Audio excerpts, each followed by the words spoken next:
asked me to make it seem as though their child was merely asleep. I was expected to arrange things so that, in the photograph, he might appear alive. Though everyone in that room understood, he was not. His mother would not release his hands.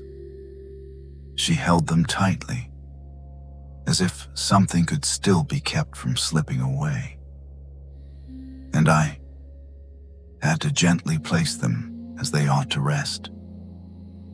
They looked at me, as though I might alter what had already come to pass. But I was only there to take the photograph. I carefully lifted his head, far too light, and in that moment, the room fell quieter still. No one wept, for they feared even the smallest movement might ruin the image. The hardest part of my work is not the dead, but those who are far too young to be gone. And sometimes, I am asked to make it seem as though a child is still alive. I step closer, very slowly, and that's when I notice it. Her hands. She's touching his face, almost weightless. Her fingers move gently through his hair, again and again, as if she is trying to remember, as if she cannot stop. I freeze, because I understand. If I move any closer, I will have to stop her. And she is not ready. No one in this room is ready. A few seconds pass. Too long. Long enough to feel it stretch. I know I am waiting, giving her more time than I should. But I cannot do it any sooner. Then, I take a step, carefully, quietly, and reach out my hand toward his face, right beside hers. For a moment, our hands are almost touching, and in that moment, she stops, as if she understands. And slowly she withdraws her hand, not because she can, but because she has to. As if something has been taken from her. And only then, I touch him. And only then I begin my work. Everything depends on how much time has passed, on what has already begun to change. Sometimes the body still yields. Sometimes it barely does. And I must understand this at once. I carefully position him, fix his posture, so that he appears as natural as possible, though there is nothing natural left in it. I straighten his shoulders, adjust his hands, searching for a position in which they seem calm, not strained, not unfamiliar. The eyes are ruled by time. If not much time has passed, they have not yet grown clouded. Then they may be left open, but in such a way that the gaze does not appear empty. If not, I close them. And then, he is simply asleep. At least, that is how it must appear. Everything I do is the careful creation of an artificial illusion of how he must appear in the photograph. And I was told I was the best at it. I step back, take my place in front of the camera, and wait for them to take theirs.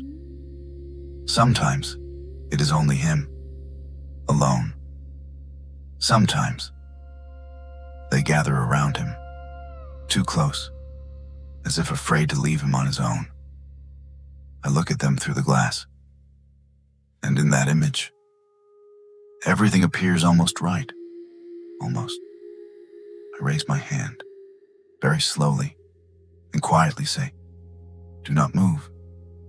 And in that moment, something changes. They were already still. But now, they become truly motionless, as if even breath might disturb it.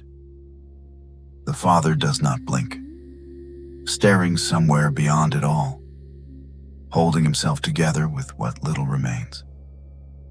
The mother stands near, too near. Sometimes she touches him. Sometimes she keeps her hands just beside him, as if there is a difference between the two.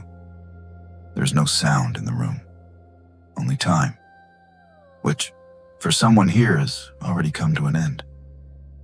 I count in silence, because I know one movement can undo everything, one mistake, and this moment is gone. I cannot rush, and I cannot linger, and each time it feels too long and too short. I look at him, and for a moment, it feels as though he might open his eyes, as though he's only resting, as though this is all a mistake. But that feeling always fades, and only stillness remains. I lower my hand and quietly say, "That will be enough." After I say, "That will be enough," they do not leave at once. No one moves, as though by staying a little longer, they might hold on to this moment. The illusion. Someone still looks at him, as if trying to remember. Not as he was, but as he will remain. I begin to gather my equipment, slowly, quietly, as though any sound might break it. Because I know, once I leave, everything will change. The silence will become different, heavier, more real, and whatever is holding them now will be gone. But they will have the photograph, a single moment in which everything still appears whole. They will keep it, carefully, gently. Sometimes hide it away, sometimes return to it years later, and look at it longer than they should. Because it is no longer just a photograph. It is the last thing they are able to hold on to. And perhaps the only thing that keeps them from forgetting. And that is why I do this work. Not for the image, but for what remains after I leave. They called for me more often than the others, because in the art of creating the illusion of life, I was considered the best, and I never lacked for work. But no one ever asked what it cost me, because after each sitting, something remains. Not in the house, not in the photograph, in me. I did not understand it at once. At first, it was only the silence, then the faces, the eyes, the smallest details that would not fade.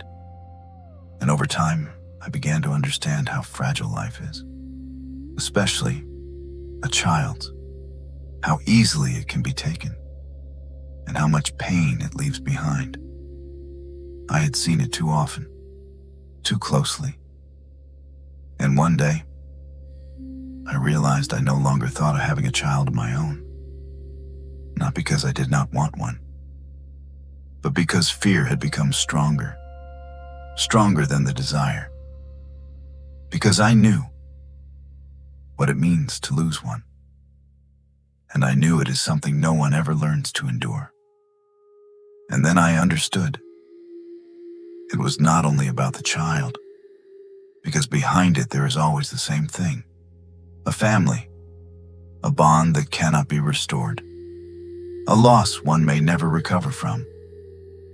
And perhaps that is why I never became a husband nor a father, because it was enough to watch it break others, and to know that one day it could have broken me. And perhaps the strangest part of this work is that it changes nothing. A life does not return. The pain does not lessen. Time does not stop.